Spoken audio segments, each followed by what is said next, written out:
Okay. Hi, my name is Barbara. Then it was Barbara Green. Barbara Green. Yes. Okay. And we grew up at 5436 Frankfurt Court. All right That now. was one of the best times of my life. We had a recreation center and it was nothing there that we couldn't do. They had Easter parades, ballet, tap dancing things for young men, and it was just a great place to grow up in. That's right. And for old time's sake, this is my first time actually being back inside the complex, and I'm doing something today for them. And I'd like to get an application. That's I said right. because it's bringing back memories. Almost put me in tears, you know. Right.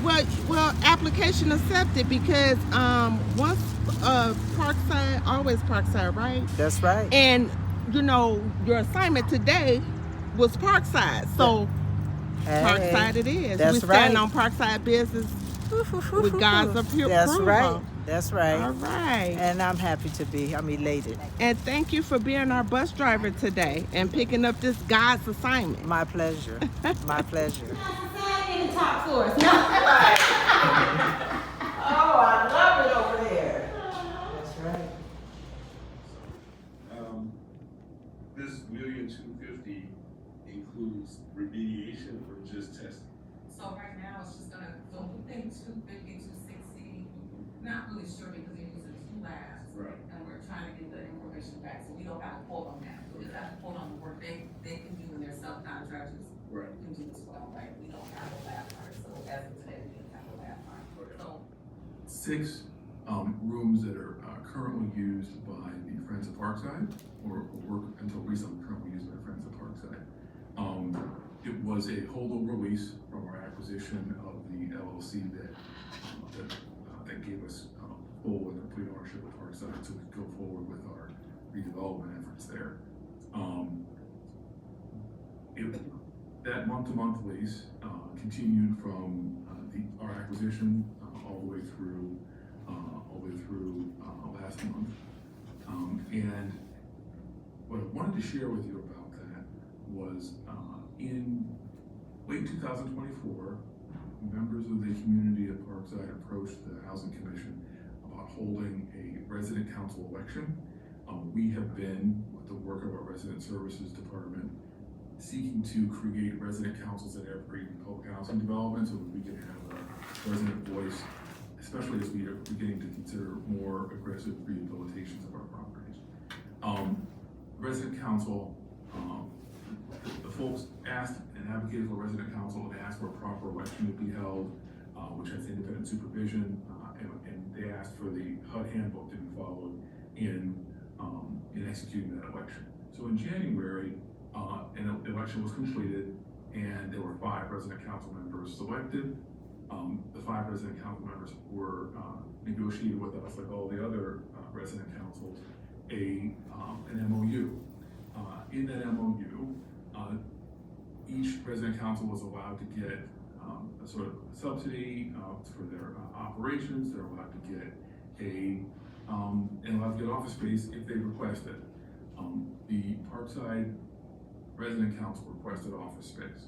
So because that office space at the Parkside Recreational Center was leased to F.O.P, Friends of Parkside, we went to Friends of Parkside and asked them if they would be willing to allow the resident council to use 2 of the 5 or 6 rooms that are at the community center for their use. The Friends of Parkside was reluctant to allow the resident council to use the space. They counter proposed that they should be able to use 1 room and maybe have partial use of another room. So there was some back and forth about that. It became pretty clear that we were not going to be able to get the space back from Friends of Parkside just by asking in an informal way. And so what we did was we terminated the lease, and we shared with Friends of Parkside and Resident Council that we don't have any problem with Friends of Parkside, but we need to make sure that the Resident Council has the space that they need through their work.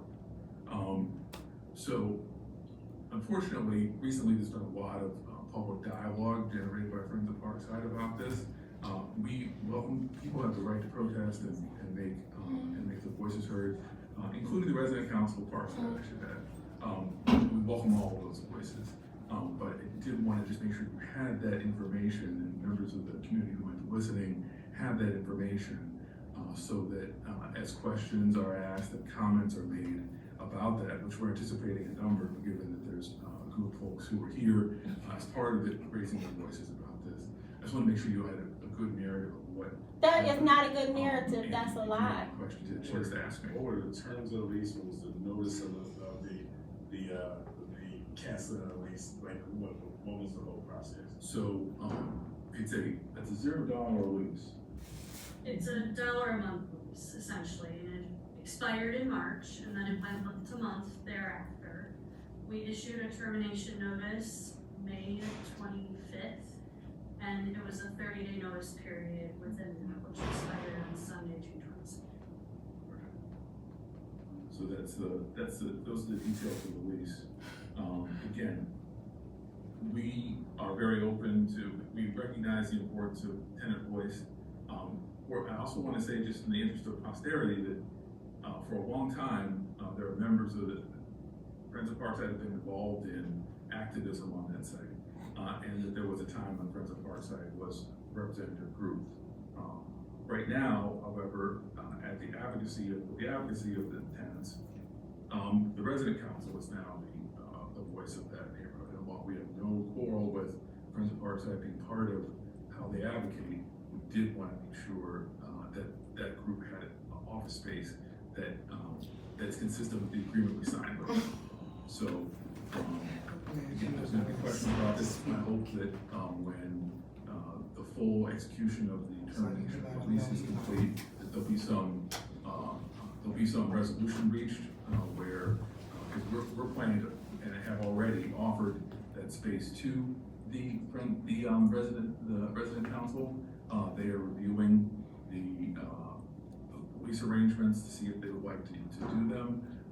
But it's our hope that some positive resolution will come out of it. But at this point, we had to retain the privacy of the group that was the elected representatives. That's what we're talking about. There are 4 rooms at Parkside. Approximately 5. One of which is 75. All in the central. All right, call me back later. Yes, All right. the residents council, given sort of like the status of the regulation, are they actually gonna have a lease from us, or is it just they're the residents council, we're making the space available, so there is no lease? So currently, it's just a part of their MOU that they should have space. Right. We have, so they signed that MOU. Right. We have since offered them the full control of all the space, and that they can subdivide it, and if they'd like, they can sublease it to whoever they want. Okay, so we are gonna grant them, but the sublease, because they're not a legal entity like Friends of Parkside would be as a 501c3, they get whole lease, they're not a thing, right? They're not an LLC. Right, but we were gonna give them control, But we'll give them- non-lease control. So if they want Friends of Parkside to take space, then we would then revert to lease with them, because we are the actual landlord. We are the landlord, but pursuant to our MOU, it's structured and includes language like a lease would. Okay. And it's, within the MOU itself, it says, if requested, we shall provide office space. The amendment that Rosa is referencing that we're going to make to the MOU is designating that specific office space to the resident council. So we would have some kind of a use agreement with an organization, whatever it is, doesn't matter what it is, we'd have some kind of use agreement. Absolutely. Because the residence council has legal status with us, like as a HUD, sort of regular HUD, as we created, an outside party does not, so we need to have some way to memorialize that relationship, who's responsible for what, so, but it would be through the auspices of the residence council that would come to us and say, we would like the use agreement for this entity, or this space at these times, and we will create some kind of agreement. Am I thinking about that right? Yes. Okay, that's fine, okay. I just wanna, No, it's not a problem. I don't love us doing third-party leases like that for obvious reasons. Of course. Unless it's built into the deal. Of course. So I think like a use agreement is important. Haven't we heard this before? Is there enough space in this building Yes. Yes.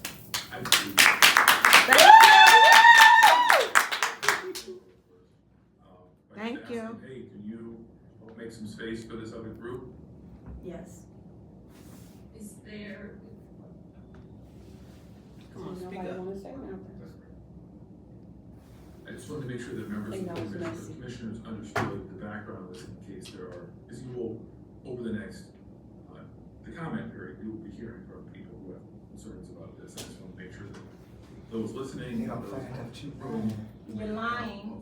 full accountability. We had a meeting and we told you you were lying. Share Right. all the Quit information remixing it. Every resident of Parkside in writing. So this is all this is all fully in the public. He just coming up with something. You're right. With that, let's Let's bring them in. Please let you think and go back there now. This is the opportunity.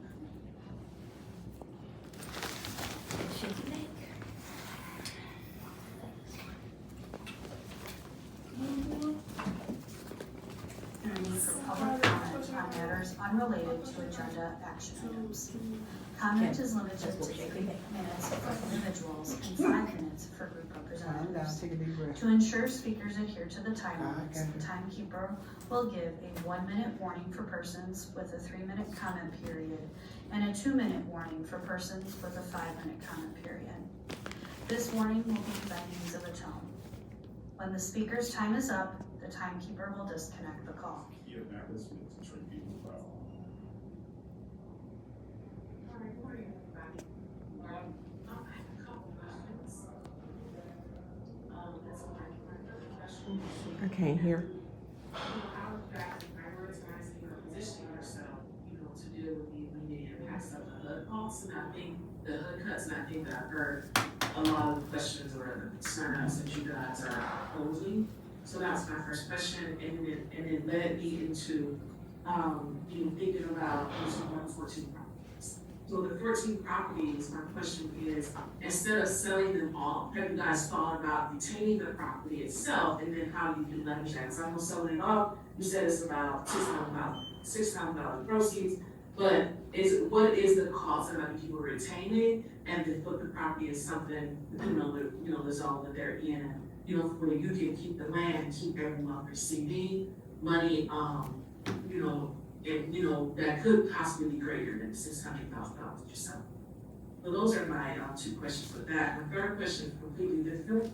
At the National Policy Council, I know that I heard Mr. Jameson talk about the modular home and consideration of that. My question around that is, when it comes to not only those properties, but any property that you renovate, when it comes to the response to climate change and also any type of uncontrollable rate increases, are you guys thinking about putting the upgrades or the construction, having it in alignment with energy efficiency, for instance, like geothermal, installations, those types of things, because that helps with rates, whether it's the summertime.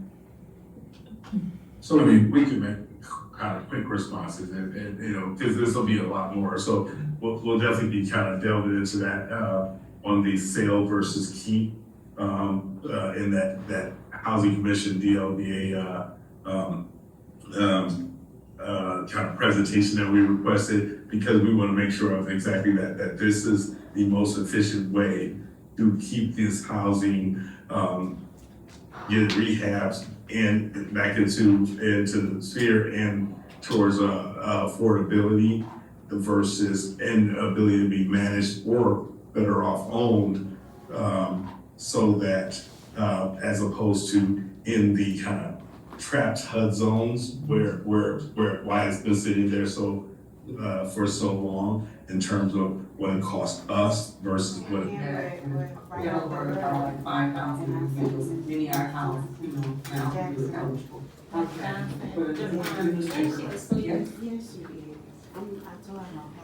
Thank you. So our next speaker is Barbara Ward. You get it. Go help Sarah get auntie. Bye, guys.